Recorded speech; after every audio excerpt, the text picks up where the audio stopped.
Yeah. More than 2 weeks away. Yeah, For it. It's exciting. I mean, every time this part of the year, like things start to happen really quick, and there's just certain things that come along that you realize, like, man, it's here. Whether it's starting team practice last week, or obviously Fan Fest coming up.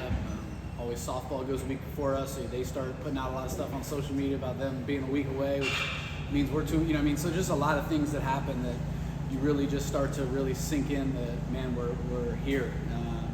And it's funny how slow June to November really goes, and then like in a blink of an eye, you're here in February. So, but the guys have been doing a great job. Practices have been great. Like, obviously I have a good group of older guys that really leading the way, and it's just exciting to have that kind of leadership in terms of age and experience, and just this is a good group, and I'm really excited to go watch them compete, and really excited about the guys that we have in the locker room. What are your expectations for the season? Yeah, I mean, I don't know. It's really hard to put expectations on anything. You're just really trying to go out and compete. I do believe in this group. I believe in their, like I said, their experience, the amount of work that they put in, their preparation, which just really, really excites me. I think that having this type of, our 2, 3, 4 hitters are all going to be 23 years old. Like, that's just a huge plus. That have been through the ringer, that have been through the ups and downs, and so to have that kind of leadership, I think, from both sides, really gives me a lot of excitement about this season. But at the end of the day, like, they also know that you just never know what tomorrow brings, and whether they've been through COVID, whether they've been through all the injuries. Like, I think our expectations are just to go out and compete and show everybody what we think we are, and what we're made of, and just to do that on a consistent basis. With the impending move to the Big 12, how do you think that's impacted recruiting, knowing that they don't play in that league? Yeah, I mean, I think it's obviously helped tremendously. Again, I think I've talked about it for the last 7 years I've been here, that the American just doesn't get the amount of respect that I feel like it deserves from a baseball standpoint. But I do think, obviously, that being in a Power 5 and being in the Big 12 and a conference that powerful in terms of baseball, that it definitely has brought us a lot of wins in the recruiting battles that we probably didn't get in the first, my first few years. So it's definitely been an uptick, just whether it's through the transfer portal or in the high school kids, and obviously, I expect that to kind of even be better at least from the transfer portal standpoint as we go into the summer. But really excited about the kids that we've been bringing in, and Ted has done a tremendous job of running that in terms of the recruiting stuff, and so just it's definitely been a plus, and so we're definitely excited. But at the same time, we got a lot to worry about right now with the American. Sorry. You're fine. It's okay. You get John Rice back, coming back. Kind of talk about the expectations you have for him, and just what you're hoping for him going into this. Yeah, I mean, obviously he has the ability to change the game with his defense and his speed, and dropped a bunt down in practice the other day, and a base hit bunt, and it feels like a blink of an eye he's already on first base. So I mean, there's just a lot of different things that he can bring. Obviously, not playing baseball the last couple of years, just trying to get him back into the swing of things. He spent a lot of time in December just trying to get his body right, and after the beating that he takes, and then just trying to get the baseball legs back, kind of thing, and it's just different. And so he's done a great job, though. I mean, he obviously is. Everyone knows how great of a kid he is, and the energy that he brings, and the practices are louder because he's there, and he just is always bringing the juice, and so that is something that has been, I think, a positive for our team, and he just continues to. You just see it every single day. The more comfortable he gets swinging, the more comfortable he gets on the baseball field. Like, just trying to get that timing back, obviously, which in our game is really, really difficult, and so. But he's a super athlete, so just kind of excited. Excited he's here, but excited to see what he's going to be able to do when the game starts. Have you talked to Coach Melvin? How did the experience, so to speak, go? Yeah, so that's a good question, and obviously John Rice is going to be up here today, and I just ask that everybody just stays away from the football questions. I'll answer that question and then kind of go from there, but let him just be a baseball player and answer all the baseball questions that we need to, and you can ask a million of those, but I just ask that everybody not bring up any football related questions at all. Gus and I had worked super close together in the last 6 weeks, just coming up with a plan. John Rice will participate in both spring ball and obviously the baseball season. And so, obviously exactly how that is working, it's just kind of a week-to-week thing. Obviously just trying to figure out their exact schedule with our exact schedule and put the pieces together. But Gus and I have had many conversations about it, how we're going to make it work, how we're going to try to work together on it to make sure that we're doing what's best for our program, what we're doing best for his program, and then obviously most importantly what we're doing best for John Rice. So, but he will participate. I don't think that there will be a ton of issues with it at all. We just all have to be very smart, mostly just about keeping him healthy. The rest of it, like getting the work in and doing all that kind of stuff, like I have no doubt in my mind that it will be a clean partnership, and that John Rice will be able to do everything that he wants to do with being able to play both sports. You got to showcase many of your new additions in fall ball. How has the best of them been integrating on playing on the field with the rest of your returning players in spring practice so far? Again, I think that just the leadership that we have, just the age and the maturity that guys like Ben McCabe and Tom Josen and Nick Romano and Rudy Gomez and Kyle Kramer, like those guys have really Ben Vespi, those guys just understand the importance of what the locker room needs to be like, and also understand what their roles are as leaders. And so I think that I'm very pleased with just how quickly the new guys have acclimated and really I feel like if you ask any of the new players, just kind of at home they feel. And that's just a lot about the culture, but it's mostly about the older guys in the locker room and how welcoming they are. And the crazy thing about COVID is, you got 23-year-olds hanging out with 18-year-olds. It's just a little bit different. There's an age gap there. So, but I think our guys have done a great job of ignoring that and just understanding that we're all here to pull on the same side of the rope and just to welcome those guys and to get them acclimated and to help them answer questions, to push them, to let them know what's acceptable and what's not acceptable, not only from our program, but just from a college baseball standpoint. So I think it's definitely sped up the process of some of these new guys, whether they've been transfers or whether they've been freshmen, to understand what the expectations are for us and what we're trying to do and what we need to do in order to attain all the goals we want to. When Nick Gotti leaves in December, obviously he hired Mike Roth. How did that hire come out? He was extremely successful in the Braves organization. I know he's an alum. Just talk about that process and what he brings to your team. Yeah, obviously really happy for Nick. Obviously I was involved in the whole process, so I was obviously planning for it, knowing that it could have happened. But then I just the only bad thing about it from a timing standpoint is usually that's the holidays or a time with family, and I spent more time on the phone than I did with my family. So, but I just went to work and just tried to find the best guy that I could.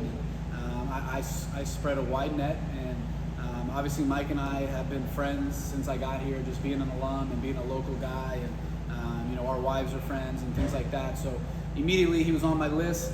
But I went through a thorough search and talked to a ton of people, not only just in terms of the job, but just vetting people and trying to figure out the best for this team and the best moving forward for the program, and obviously just able to talk to Mike, and obviously cares a lot about UCF, cares a lot about this community that he lives here in Orlando his whole life, and Boone High School graduate and whatnot. So. Just has a lot of love for UCF, a lot of care, and obviously has had a lot of success developing big leaguers. So just felt like it was a great fit for us to come in and help these guys continue to get better, continue to the foundation that Nick had really built, and really put us in a good shot to win a championship this year. So been really, really excited. It's been a crazy whirlwind for him, just trying to get acclimated, learn the guys, watch a lot of video, trying to put together, obviously taking some of the things that we had already put in place just in terms of throwing programs and stuff, but trying to put his thoughts on it and his spin on things without changing too much for especially this group, just that have been so used to kind of put on this path that they've been working on since August or whatnot. So I think they've done a great job, both the players and Mike, of merging those two things together and putting us in a good spot here for opening day. You said 1 through 4 is veteran by age. Mm-hmm. The rest of your lineup standard, you still feel? Yeah, I think everybody. Obviously Tom and Ben and Nick. Have been some of our best hitters the last few years. But Lex Bodecker, obviously a returner who hit over 300 last year, was a freshman. And but we've got some transfers like Corey Robinson, who came in from the University of Florida, that had probably the best fall of all of our guys, that obviously is in the mix. And Andrew Brate is back again, another older guy that has been here for a few years and obviously been banged up but healthy now and done a great job. Drew Froh is a really talented freshman that has really stood out over the course of this. Obviously Andrew Sundin, who's been hurt, has missed all the fall, but is on his way back. I don't know a date, but I do expect him back sooner than later. I hope to have it back full go, maybe before conference starts, and get him a couple weeks. But it's kind of a day-by-day thing. So you have a good group. Greg Pate, another freshman that has really stood out. Matt Cedarberg, a transfer, and Brady Shannon, another freshman. So there's a lot of jobs that are still open. Obviously, John Rice. So there's a lot of jobs open. But obviously, having your 2, 3, 4 hitters that have hit in that order, in that part of the order, the middle of the order for the last 3 or 4 years, definitely gives us, that age and experience that can really anchor a lineup, and then we can kind of fit around who we feel like is going to be the best to help us win that day. Coach, what are some things that you guys struggled with last year and improved during the offseason, and are you expecting that from your players this year? Yeah, I think the biggest thing was injuries, and we just got crushed, just had to do a lot of soul searching as the head coach to try to figure out reasons why. And so definitely made some changes internally of trying to figure out, what was going to be the best for our players to put them in the best spot to not allow that to happen again. I think we've done that. I think the players have done a great job of making some changes in terms of some of the things we've implemented to try to make sure that we put them in the best spot to be healthy, and have really spent a lot of time to put themselves in those situations. So I think that's going to be the biggest thing. Is win 35 games last year.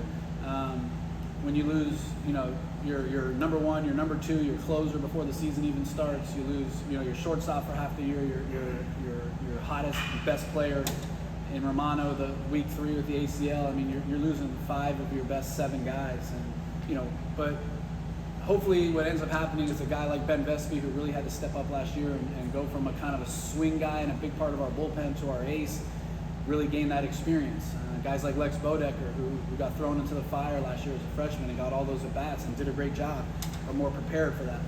Even guys on the mound like Dominic Castellano, Jacob Marlowe, they got thrown into the fire big time and got really, really huge innings for us, that they're now more prepared this year because of that. And so, in the moment last year, you kind of go through where you feel like this is, everything's going wrong.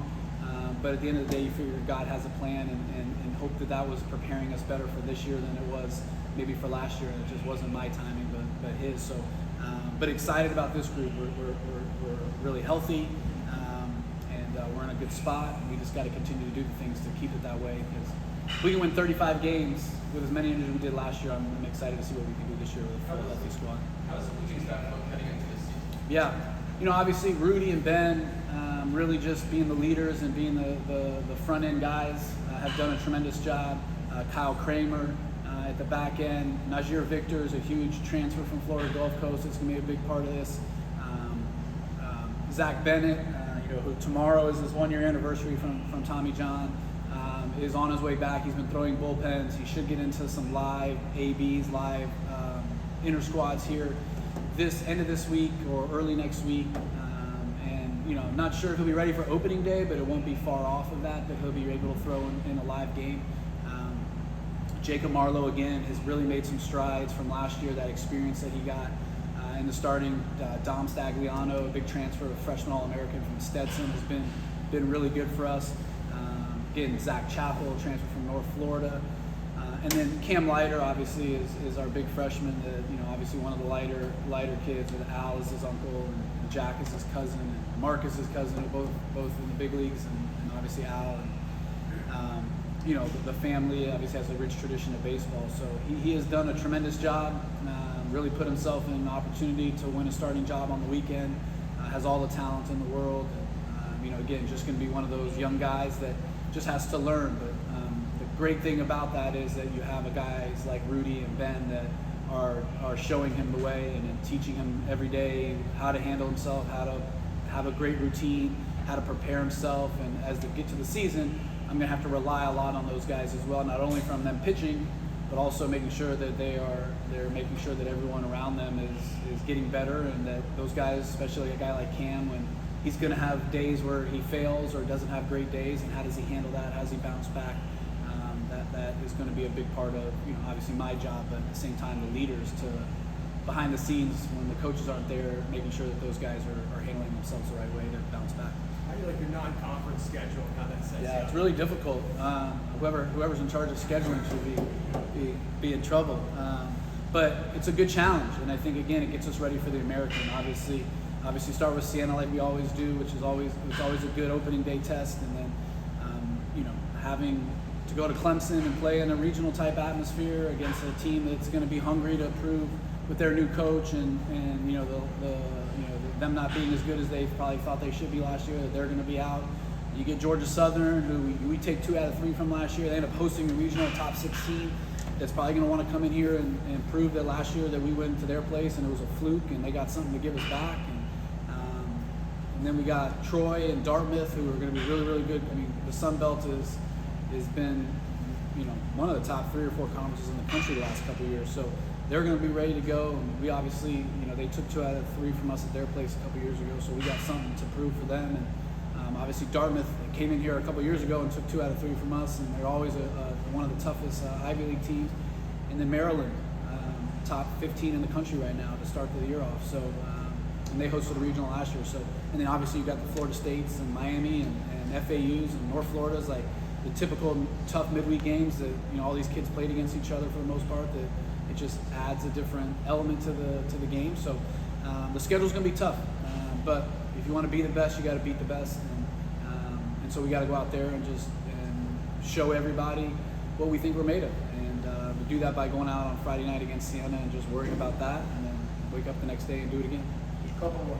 You're going to take a late season trip up to Ohio, and where you not only get to face Cincinnati, but you get to kind of go home and play Wright State and take on Ohio State as well. What does it mean to you to be able to have that on the schedule this season? It's an interesting question, and I don't know if I know the answer to that right now. Obviously in my mind, I guess it's kind of cool just to be able to go back and see a lot of people. But at the end of the day, I'm just so focused on our kids trying to win a championship that I don't haven't put a ton of thought into it. Obviously, when I scheduled it, hey, that'll be cool, and then you wake up the next day and you worry about trying to get better that day at practice. So there might be some feelings that I'll get closer, but honestly, right now I got so much to work between now and then that it's just really in the back of my mind. How much you know about the Big 12 schedule next year? Conference game, you've only been playing not as many. Do you know the conference games, like how many you're going to play and how that's going to look like? So we're going to play 11 weeks with a bye. So it'll be 10 weeks with a bye in there. So we have 3 non-conference weekends, and then you'll start conference play. Every team will have it because there's an odd number of teams. So there'll be a bye week somewhere in there. So you'll play 10 conference. So two teams you won't play, but then everyone else you will play. So you'll play 30 conference. So you have 30 conference games, correct. Other than that, I don't know or can't tell you. Thanks, Coach. Yeah, thanks guys. Appreciate everybody being here today.